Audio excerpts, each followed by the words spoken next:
My name is Dave Levine. I'm a professor at Elon University School of Law, as well as an affiliate scholar at the Center for Internet and Society at Stanford Law School. Today, I'm very excited to have a return guest back on the show, Professor Ben Peters, who is the Hazel Rogers Associate Professor and Chair of Media Studies at the University of Tulsa. The co-author, I should say, Your Computer is on Fire with Thomas Mullaney, Mar Hicks, and Kavita Phillip, who are not joining us today, and the author of a brilliant book, How Not to Network a Nation, both from MIT Press. Ben was on the show several years ago discussing his wonderful history of why the Soviet Union failed to create an internet, even though it had the capacity and certainly the expertise to do so.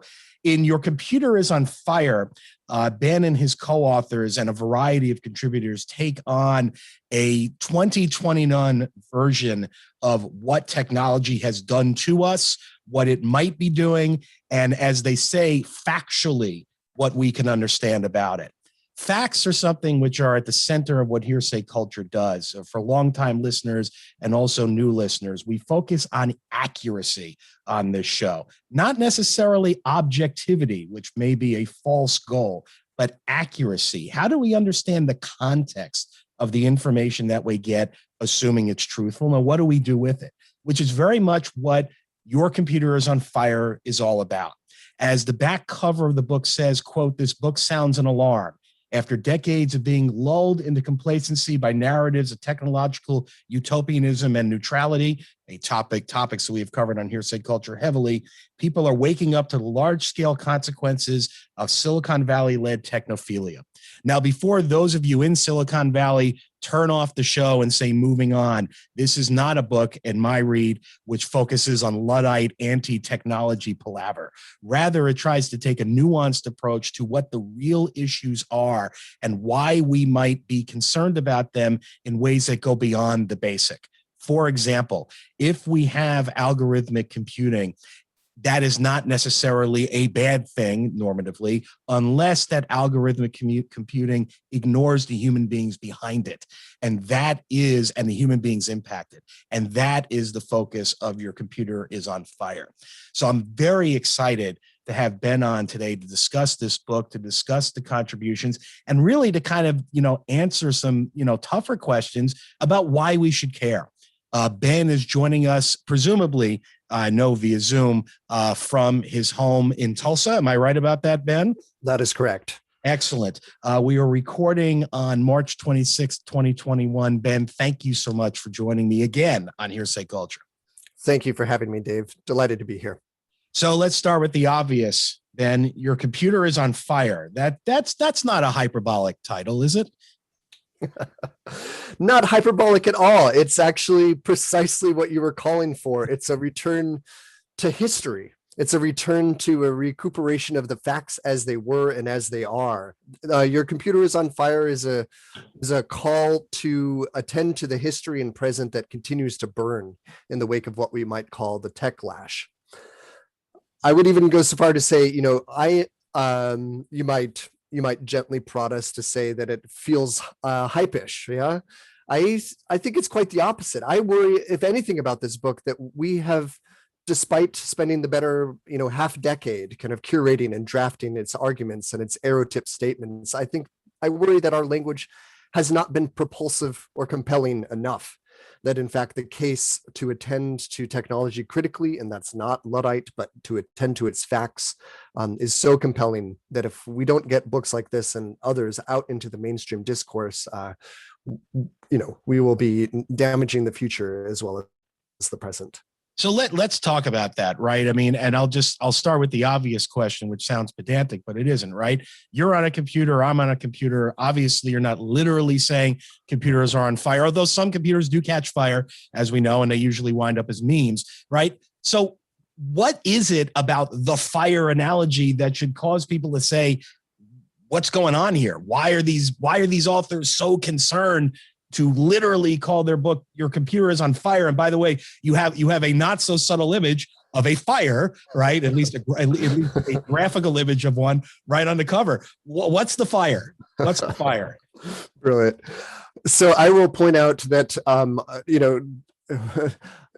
removing myself from all liability in the fact of doing so, that during the launch of this computer, in fact, of this book, that in fact a data center caught fire, and we were, deeply worried that we might be intentional in our language. It is anything but in our intention to, call for more smash the machine thinking, but instead to demand that we attend to reality as it stands. Where is the fire? Dave, Google emitted 20 kilograms of carbon dioxide in this time it took me to say the sentence. 50 kilograms. Literally fire it is not a metaphor, in the sense that a few years ago, the net carbon imprint of cloud computing globally was equivalent to Ireland, and now it's equivalent to the economy of Norway. And there's nothing to suggest that that is not going to continue scaling up. And pretty soon, as we can talk about with corporations and other sort of media organizations, the role of computing in our life will be undeniably global. This is an urgent, pressing matter that demands all hands on deck, a full court press. So it's not hype, right, to say that we have these concerns, and we're going to dive into them. But I want to contextualize this immediately, right, for the average listener. Right. So we've got folks listening to this show that are listening under old broadcast radio, right, which is still a wonderful medium. And we've got people listening on their computers. As they're sitting there right now, okay, are there concerns that you think the average consumer should have right now that involves them directly? And that's not to say that there aren't, right, bigger concerns regarding the environment, but we both know that those can be abstractions. Where is the fire for an individual computer user on a daily basis? Yeah, that's fantastic. Absolutely. Just day-to-day responsible use is something that I think we ought to be attending to. The cost of an audio Zoom call is something like 2 to 3% the cost of a video call, in terms of its carbon imprint.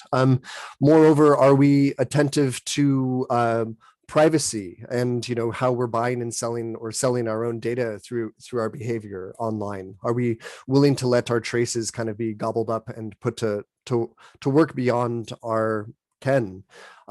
Or are we attentive and sort of learning the media literacy basics to manage a world increasingly full of disinformation and that is apparently not regulated? Are we calling politically and with our votes to make sure that labor organization and politics can take place in a way that builds a more responsible system, not just for you and me, but for our neighbors down the road and for the people who are less privileged, who don't have spare time to be on the radio? How can we ensure at the micro practice level that we're building a better world? I think there's a lot for each of us to do at every level. So we talked about this, and this gets to it, right? We talked about, the notion of the unvarnished facts, right? And you say this in the introduction to the book. The book, however, starts with a rather inside baseball concern with regard to the scholarly community and what scholarship is valued and what isn't. And I don't want to get too far into the weeds of that, although I will say I am certainly empathetic to it, because as a trade secret scholar myself, I often bristle at the fact that why is my work not being cited, or why is it not being mentioned? But isn't that a strange way to start a book where you're not trying to cause a fire as much as you are trying to help people understand what's going on? Yeah, thanks for that. That's a good prompt and prod.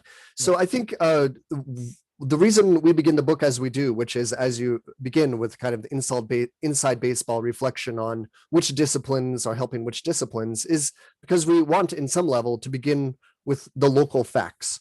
Right? Every bit of news, every bit of pressing call begins locally. I think that's a good reminder. If we're thinking about what media we consume, we should buy the local newspaper. Even by the way, news about the universe and the cosmology and astronomy, it begins on a single observatory on a hilltop at nighttime. And so it is here with this book. This book began at Stanford 5 years ago, and it began with one of what became a series of conferences And the first conference, and this is a bit inside baseball-y, but, was funded by basically, we should ask our lead co-editor, Thomas Mullaney, for more details, but by every discipline on campus except for one.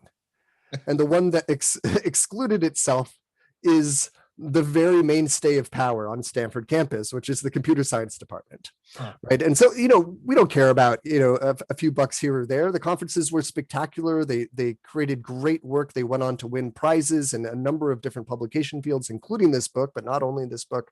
But I think if you think about where power is and who's supporting it, it is genuinely worrisome that the very people who are building the tech systems and shaping the generations of future technologists are also the people who are saying, no, I'd rather not pass. So I'd rather pass. No, and I get it. And, and I appreciate that you may not have firsthand knowledge, but can you offer more insight as to what was going on there? Because it is remarkable that a book about, information technology broadly construed, it sounds like you're saying rejected, not just we're busy, but rejected by the folks that create the tech. Yep, that's exactly right. And this book is, by the way, a response to that in the sense that we want it to seed and inform classes full of future technologists to start thinking broadly about the ethical, the social, the political, the historical stakes in what they're doing. Concretely, the local anecdote, my sense is that, after repeated attempts, Mullaney received a kind of dismissive comment, that, well, here in computer science, we solve problems. We don't, hand wring and kvetch about this and that problem. We're out fixing things.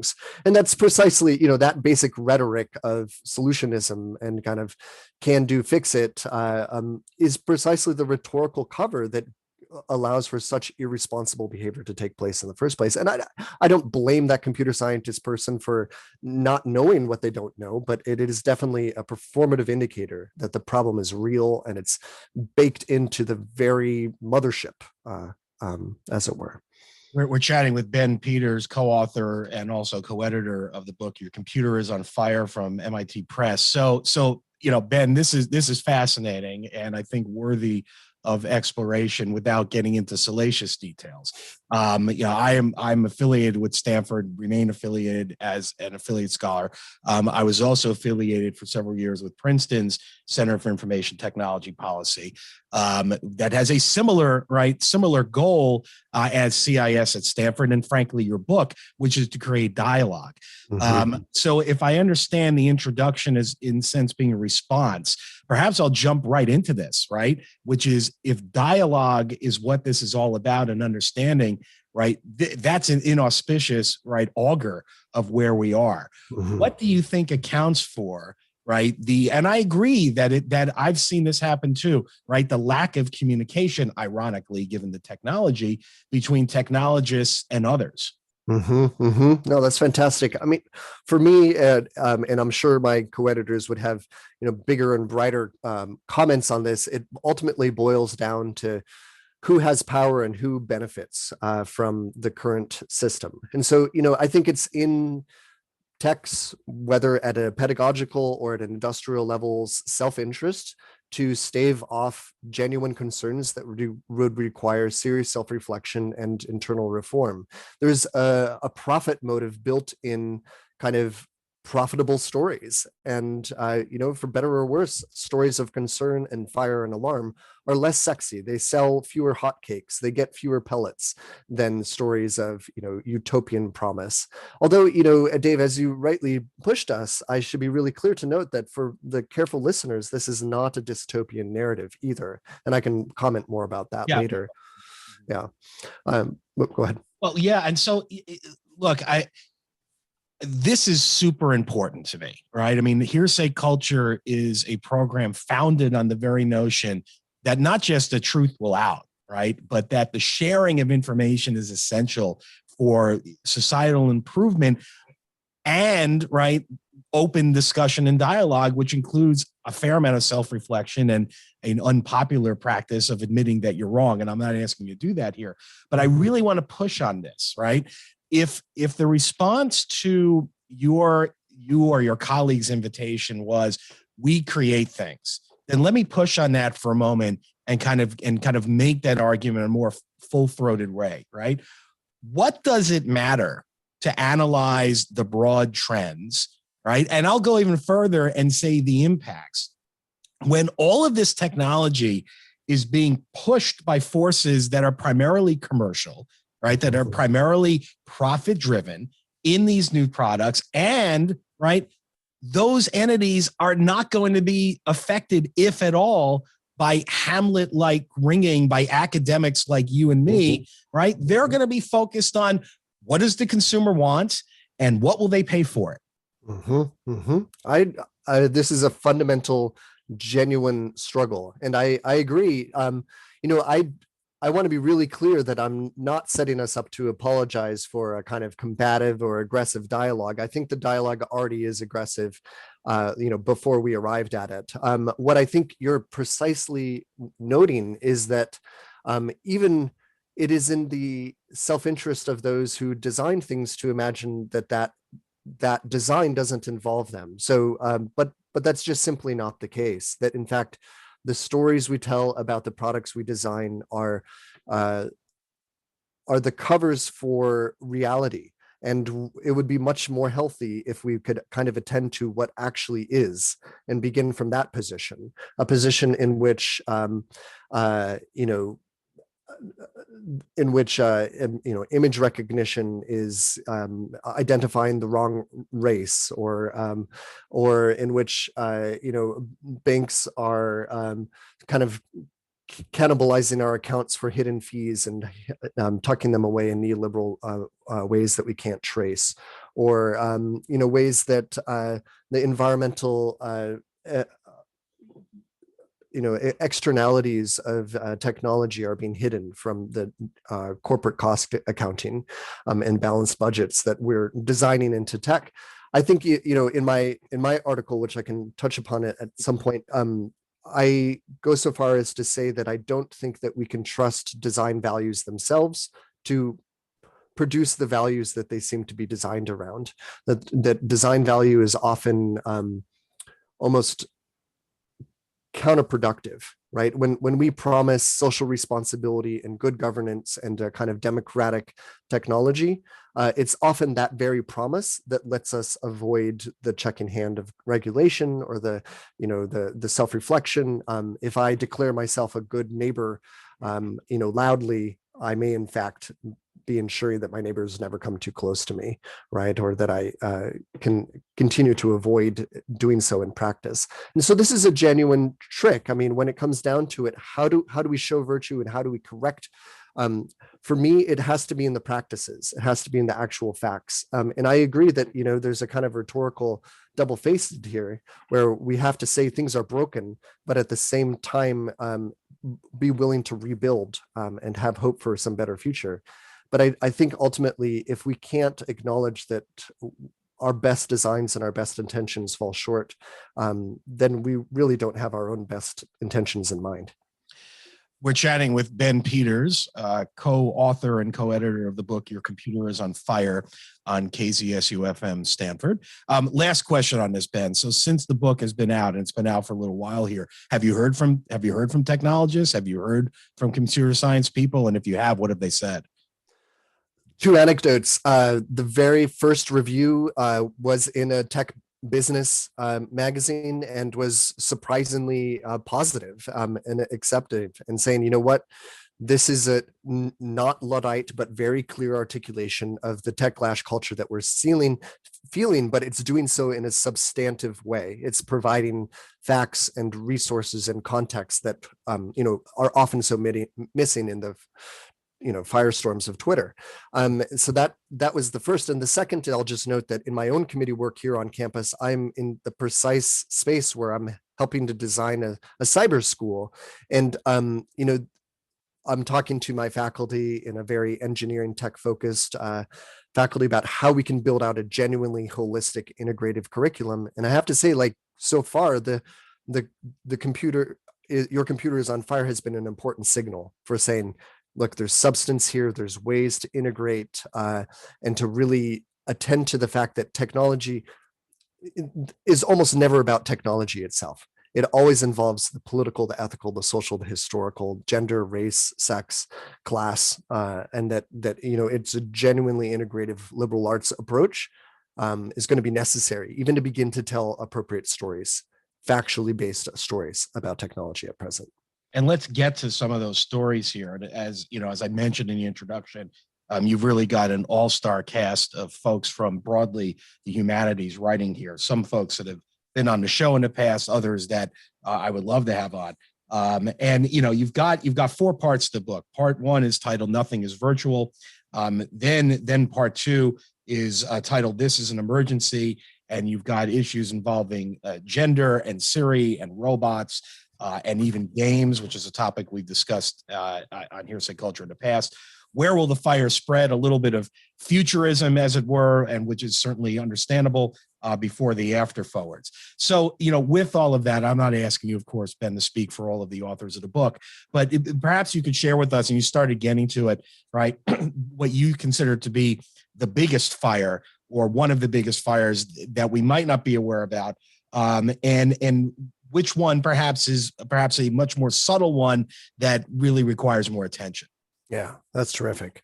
Let me draw our attention to a few really powerful statements. And here I'm going to set aside the fire hose of forceful insight that I think my co-editors bring in the 2 introductions and 2 afterwards. I'll just start at the beginning.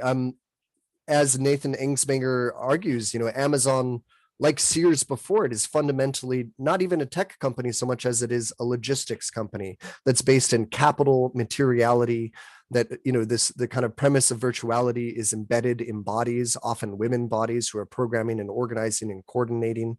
There's a real story of kind of corporate logistical work that needs to be told and hasn't been properly told. It's, not for nothing that Jeff Bezos, when he started Amazon, picked up the book first as its primary object, because simply it's logistically fit. It's suitable. You can put it in a box and ship it. It has one number, one name.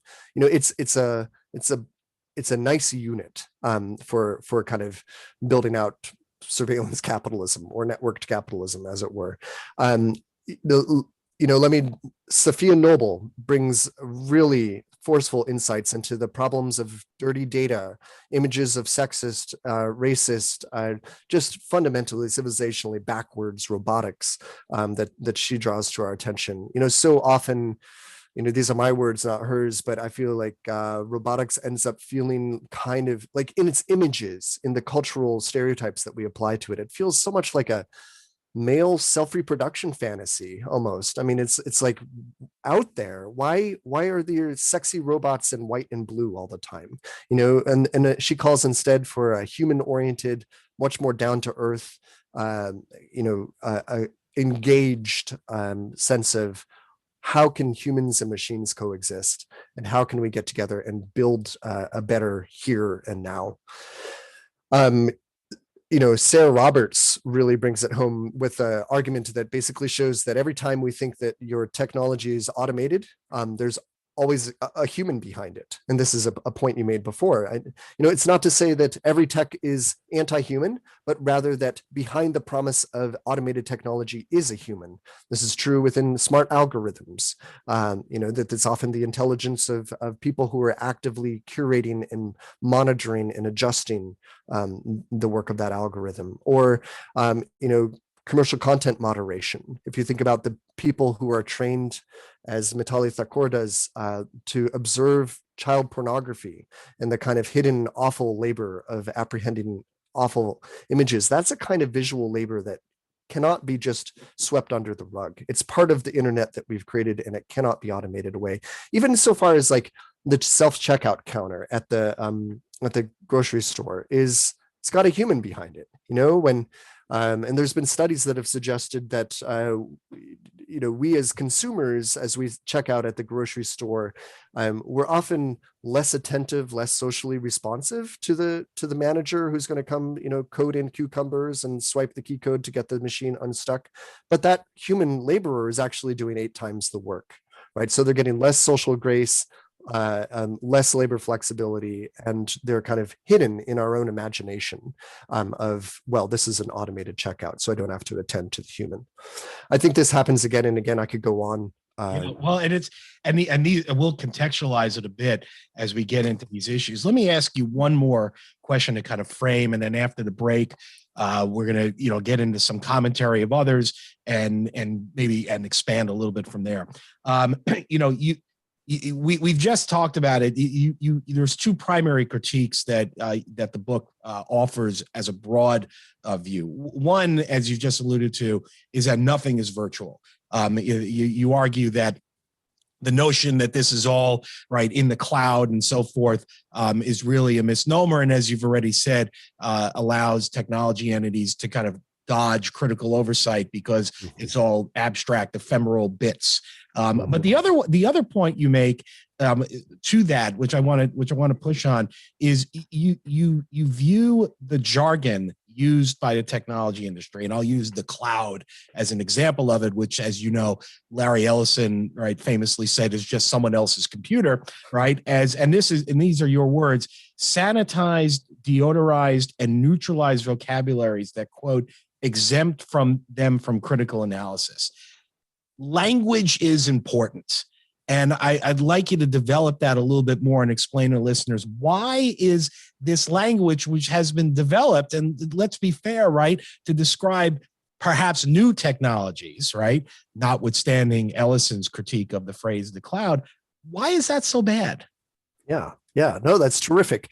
That is, I think you've isolated what I hope will be maybe the third major contribution of this volume, which is that language enormously matters. And, the contribution of this volume, I think, is to provide a kind of counterbalance to the fact that good companies that do good work also have great PR agencies, and they create these, PR triumphs such as the cloud, which we then go on to imagine as ephemeral and cloudy and, fluffy and mobile. When in fact, what is the cloud? It's someone else's computer. In particular, it's stacks of servers in air-conditioned warehouses that are coal-powered, strategically located in parts of the world where labor and, in fact, the cooling of Arctic air will naturally circulate and cool the heat sinks in our computers. There's a move to move a lot of data centers north in some ways. I think what we need is a PR agency for the rest of us. Maybe that's too glib, but I will say, as scholars, we have spent a ton of time in this book trying to match substance with arrow-tipped points, just a phrase that will drive home, parasitize your mind, kind of seed some new thought and be unforgettable. The cloud is a factory. Your AI is human. A network is not a network. The internet will be decolonized. Capture is pleasure. Sexism is a feature, not a bug. Gender is a corporate tool. Siri disciplines. Your robot isn't neutral. Right. Broken is word.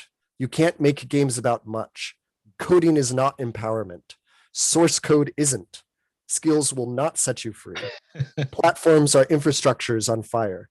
Typing is dead. That's by the way, that's kind of modern poetry right there. I think they want to publish that independently in the New Yorker or something like that. Thank you. So, but hold on. So I'm asking a hard question. It may sound ridiculous, but I think listeners can be thinking it. So, should I stop using the phrase "the cloud"?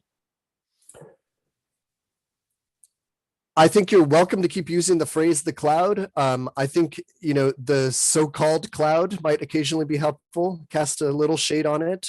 Maybe call it remote computing occasionally to contextualize it. Uh-huh. Maybe say, that server farm down the road. I think, as we've seen in generally a history of politics, our language, to the degree that our language reduces to memes or chants or slogans, we impoverish ourselves in our ability to think. And so I think it's incumbent upon us not just to canonize the next counter set of PR slogans, as I've just tried to do in that bit of poetry, but really to continue to give variety and to beautify our language by varying it. So keep using the word cloud, but pair it with 3 or 4 other definitions that are probably going to be more accurate. Yeah, there's nothing cloudy about the cloud. There we go. Yeah. And look, I mean, it's, we see jargon everywhere, right? Mhm. And I'll also note that it's not, at least in my view, it's not just that jargon, although it's true, creates abstractions. That is that, jargon's cool. Oh, you've got something special here if you call it the cloud versus someone else's computer. All right. Let's quickly point out as a break here, KZSU is a nonprofit, non-commercial radio station at Stanford University that requires donations from listeners like you to continue its diverse programming. You have a couple of ways to make a donation to KZSU. Do email our underwriting department at underwriting@kzsu.stanford.edu, or go to our webpage at kzsu.stanford.edu and click on donate. Regardless, do keep listening to KZSU and its diverse programming. Ben, I could go on and on with language, but I'll leave that to language mavens, or maybe to a future discussion online. Let's go to one of the most controversial people in the technology world, and of course, I could insert joke here, but let's just say it's Mark Zuckerberg. In 2017, he did a commencement speech at his alma mater, Harvard, and he brought up something which I think is worthy of our discussion here, talking about how technology is developed and how it should be developed. Let's listen to a clip from Mark Zuckerberg's talk, and then Ben, I'd love to get your reaction to it. And now it's our generation's turn to do great things. Now I know, maybe you're thinking, I don't know how to build a dam. I don't know how to get 1 million people involved in anything. Well, let me tell you a secret. No one does when they begin. Ideas don't come out fully formed. They only become clear as you work on them. You just have to get started. If I had to know everything about connecting people before I got started, I never would have built Facebook. Movies and pop culture just get this all wrong. The idea of a single eureka moment is a dangerous lie. It makes us feel inadequate because we feel like we haven't had ours yet. And it prevents people with seeds of good ideas from ever getting started in the first place. What do you think there, Ben? Do you agree with Zuckerberg's assessment, particularly in the context of one's computer being on fire? That's awesome. There's a lot there. Let me start by being generous. I think it is encouraging to see moments of humility and even a kind of nod to recognizing that the history of science and technology as told through popular media is not accurate. And it's nice to see that from individual tech leaders. But I want to be really clear, this is convenient. It is strategic language on his part, and it is, ultimately publicly irresponsible. I'm kind of done with white tech leaders apologizing for their tech. Let's see, instead of bringing a kind of sense of, well, I didn't know what I was getting us into, acknowledgement that Mark Zuckerberg still doesn't know what we're getting into. I don't mean that as a criticism of him even so much as I do of the fact that that acknowledgement means that we can all make a change now. Facebook is not a settled deal. It's going to continue evolving, devolving, changing. And to the degree we attend to, the relative humility or guilt level, or even whatever it is of the individual tech leaders, we've fundamentally misunderstood the problem, right? There are countries, developing countries right now, whose basic democratic apparatus is synonymous with Facebook. You can't run a political campaign without Facebook. Are we comfortable with that? Are we comfortable with, maybe the emerging billion in Africa and Asia over the next 5 years to go online? Are they going to be, that for them, what it means to be online will effectively be to have a Facebook account? Is that something that we're accepting? Because, if you listen to Zuckerberg, he's saying you just have to get it started. Ideas don't come fully formed. And the simple fact is, we're midway through this. We're having a midlife crisis. It's time to intervene. The internet has been around 50 years. It's time for us to reset and rethink and make critical interventions, not at the level of individuals or their hagiographic, wizard status or not, but at the level of, like, is this the technology that we want. And let me just note on another point, tech is always given to us. We're always guinea pigs, right? So in this sense, I want to just note, like, back to the language, that in Russian and French and even in English, the etymology of the word data is that which is given. So, I mean, you're right. Technology is a kind of gift, but it's a dangerous gift. It's a gift that comes better inspected than just opened naively.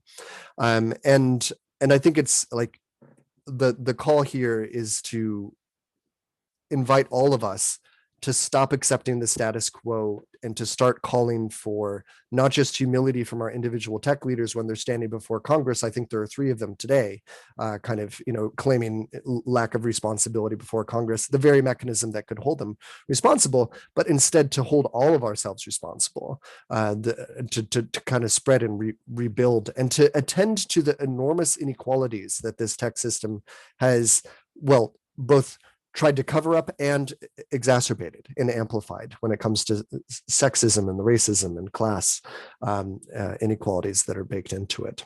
And look, and this show has over its 15 years, I think, while being very, very pro innovation, has cast a very critical eye at those issues. Mm-hmm. But again, right, as is my want, let me push a little bit on this from the standpoint of innovation, right? In other words, isn't Zuckerberg right that at some level, in order to get new technologies and innovation, you have to start somewhere, and it's not necessarily at the fully baked mode? And if we had that as the standard, and we might say good, but let's detextualize it from Facebook, we wouldn't have this new technology. Mm-hmm, mm-hmm. No, I think that's true. That's a richer arc to the history of innovation than most people permit, which is, it's true that there's a kind of experimental space that is applied unevenly and becomes variously mainstreamed. But I worry that now that we're entering into the mainstream space, we not lose the lessons of that arc of innovation. And we say, you know what, look, the humility and the experiment continues. And we need to be able to intervene and say, you know what, the consequences of that early experiment that may be unavoidable initially are live and here, and we can deal with them. We need action now to say, that the tech coding industry remains overwhelmingly white and Asian and Southeast Asian. That those are addressable concerns, that women and minorities are systematically excluded, not just at the supply from the coding side, but at the level of hiring practices. And I think there are moments for intervention, for reevaluating and saying, look, whatever got us here is what got us here, but we have to be able to reset and intervene. And I think if we can't do that, then we're actually bankrupting our very commitment to innovation, right? Innovation continues. It's not that innovation in the 90s happened and now we're stuck with the consequences, but it's time for us to kind of rally the forces and reevaluate where we're at and to build a better world going forward. And there's genuine forces that are allied against that very thought. The corporate industry, profit bottom lines. I mean, I'm not against commercial innovation, but there's monopolistic or oligarchical institutions like to remain in power. And unless we take action to intervene or even analyze their fundamental priors, I think we will be undermining our own culture of innovation. We're chatting with Ben Peters, co-author and co-editor, along with Thomas Mullaney, Mar Hicks, and Kavita Phillip, of the book Your Computer is on Fire, from MIT Press, on ZSU-FM, Stanford, and Hearsay Culture. So, notably absent from our discussion so far is the role of government.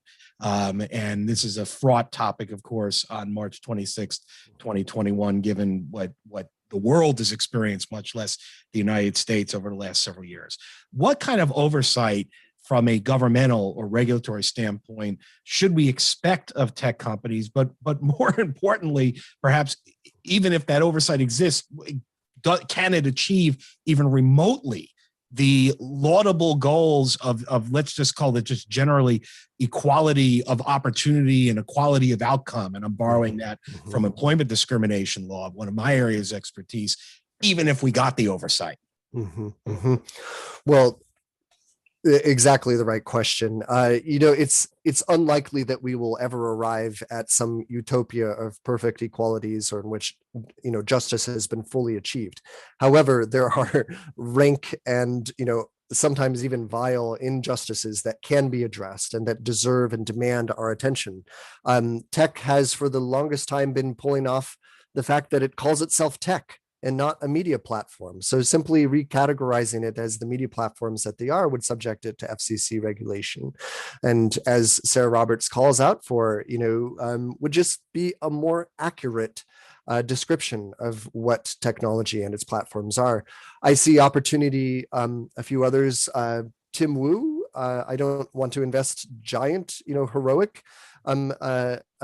ambitions upon a friend and a colleague, but may he do some trust busting? Could we invent right here, right now, an analog to the Bechdel test, which is, the criterion for embarrassment in a movie in which Hollywood, in which if one woman does not talk to another woman about something other than a man, it fails the Bechdel test. Can we offer a corollary, which is that no tech organization should be larger than a continent? In terms of its reach. That seems like a pretty an average continent, maybe not Asia, and that is to say that Facebook claims 2.3 billion people, but we have no fair accounting of the shadow profiles, which could, range far greater than that. Could we, and I think an organization and a government and a tech industry and a tech leadership that is responsive to and sympathetic with and willing to ally and build with tech labor. Right now, the movement within Alabama for Amazon to unionize parts of Amazon in Alabama are deserving of attention. I think there's still other types of work that we could do in employment law to provide not just for a more fair hiring, but a genuine attention to anti-sexist, anti-racist hiring motifs. It's striking when I read Mar Hicks's chapter here that they outline, Anna Moffat in the 60s. She could very well have been just a photo taken in black and white of a woman during the pandemic. She's got the child next door, next to her at the table. She's coding. She's doing important technological work. Sometimes when someone else too in this chapter, had to call herself Steve. And the moment she started calling herself Steve, she got the contracts, she got work done. People stopped harassing her. There are real issues that I think just attentive, responsible public and its government must demand. Ben, there's so much here, and I want to pivot to some broader perspective on these issues. Let me ask you this: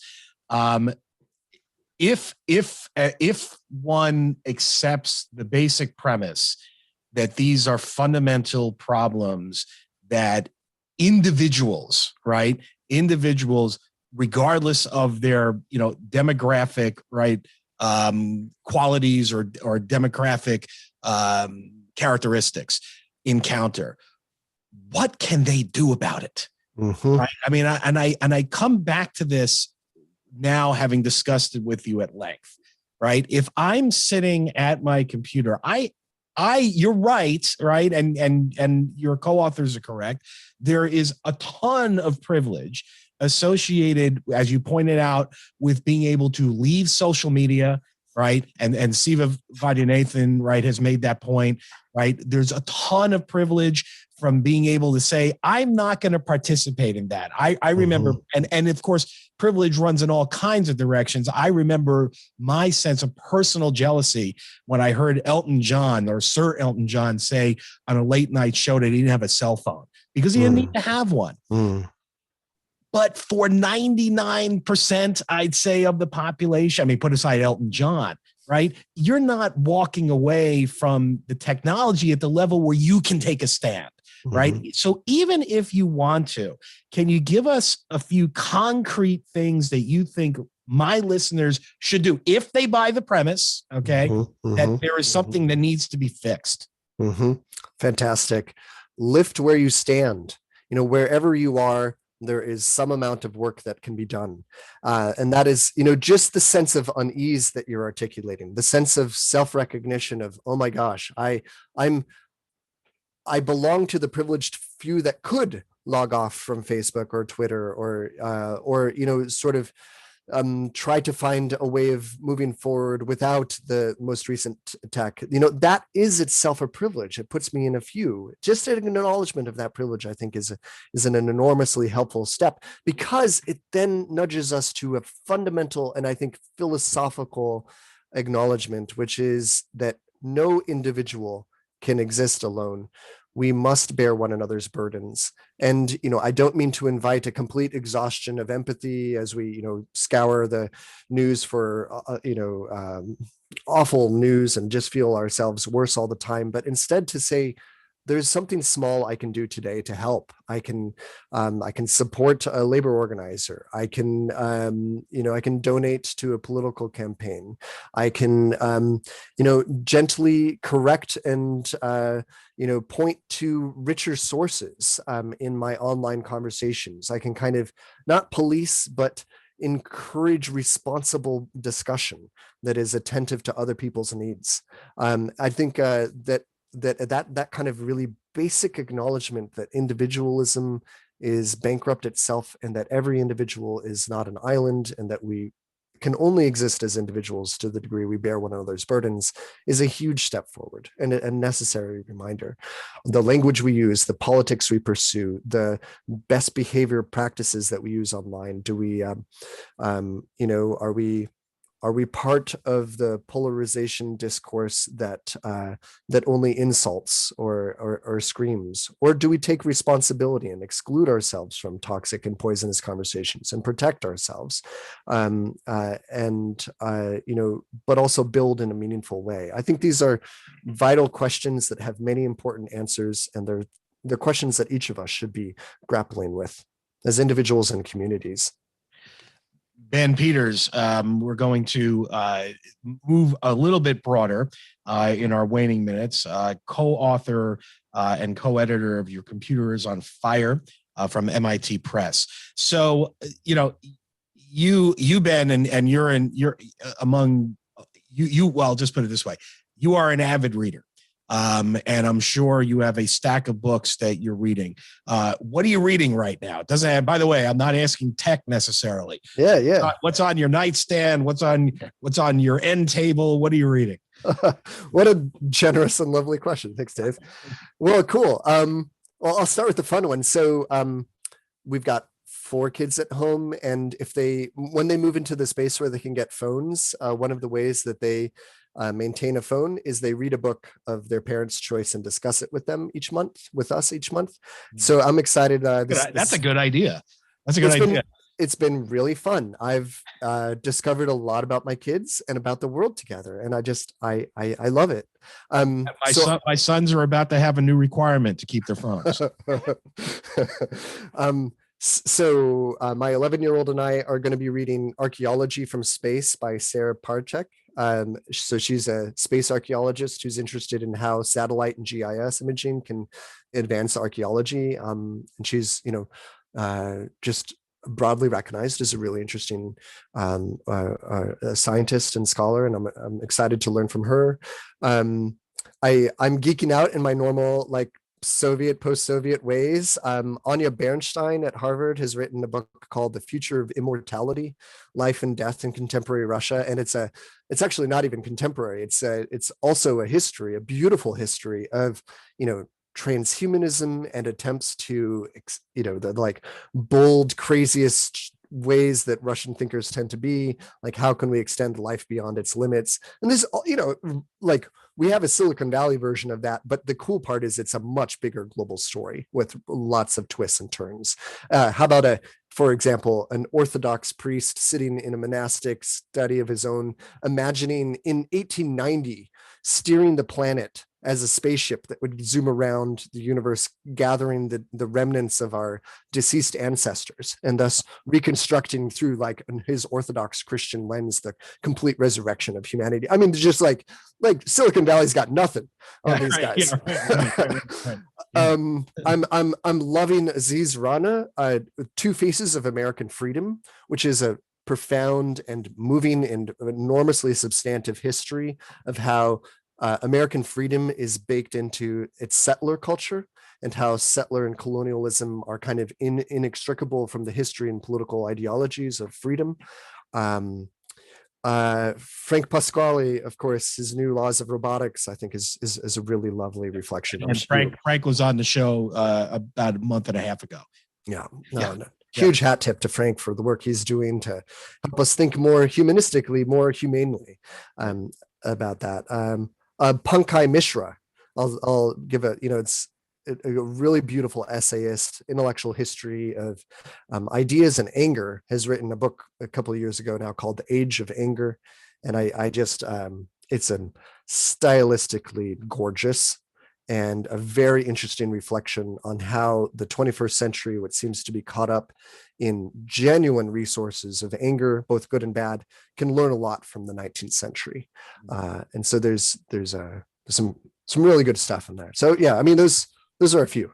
No, it's wonderful. And it reminds us, of course, of all the beauty in the world, despite all of the, difficulties that we have all suffered over the past year, plus some more, some less, of course, with regard to the pandemic.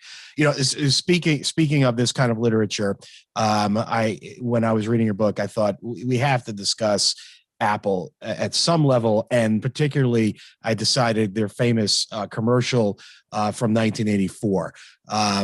So let me play the second half of that commercial, at least the audio of it, and I want to get your reflection on whether, in fact, Apple has done anything to achieve what it claimed it was going to achieve. We are one people, one will, one resolve, one cause.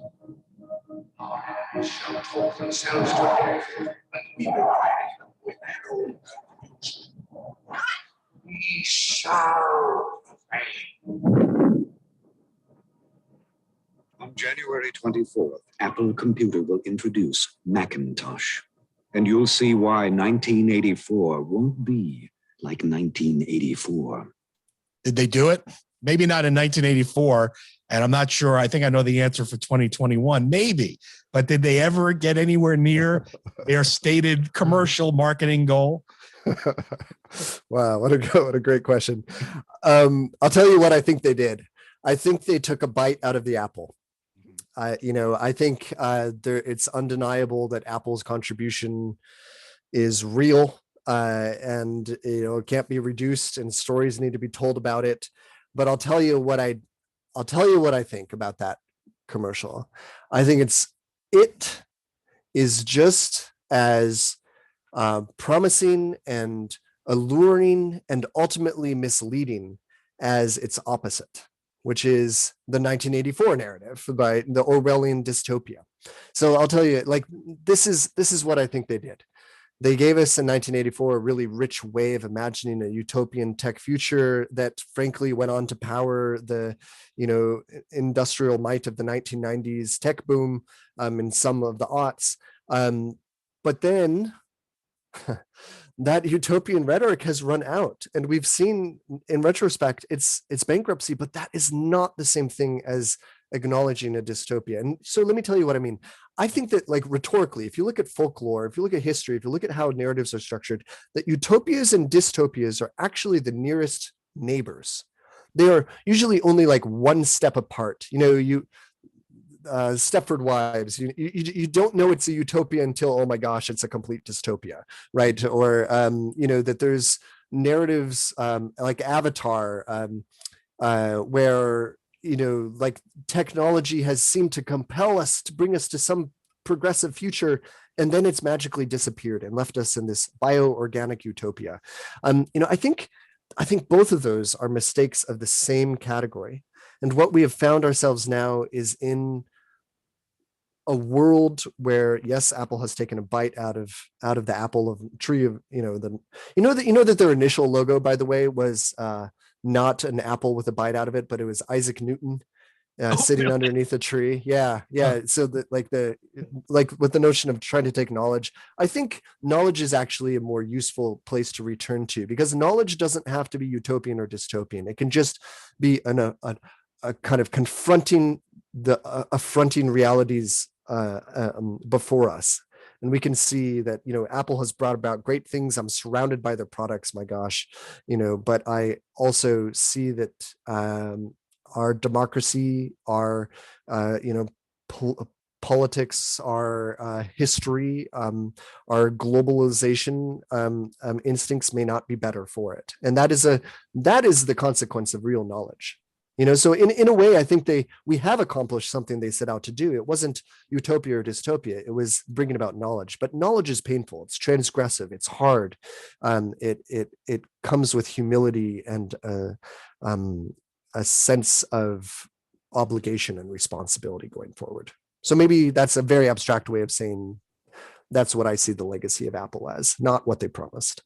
And I think where it leaves us, Ben, because we've run out of time, is that the ability for us as human beings to maintain our humanity through this technology is one that your book seeks to address and does not forestall by virtue of the concerns that you raise, and which, of course, is what Hearsay Culture is all about.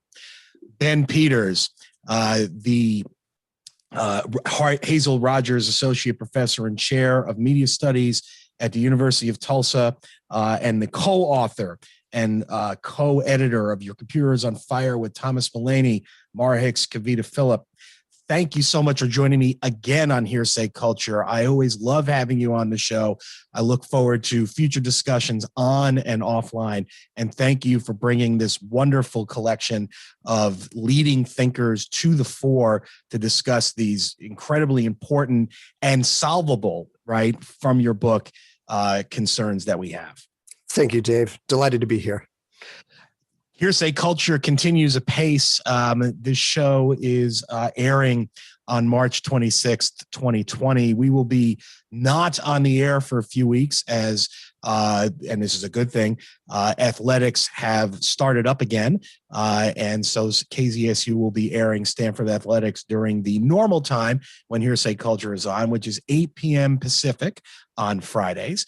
As always, that is the best time to listen to Hearsay Culture, and you can listen either in the Bay Area or by streaming at kzsulive.stanford.edu. After the show airs on KZSU, however, it becomes a podcast, and you can get the podcast by going to hearsayculture.com or any of your favorite podcasting listening apps.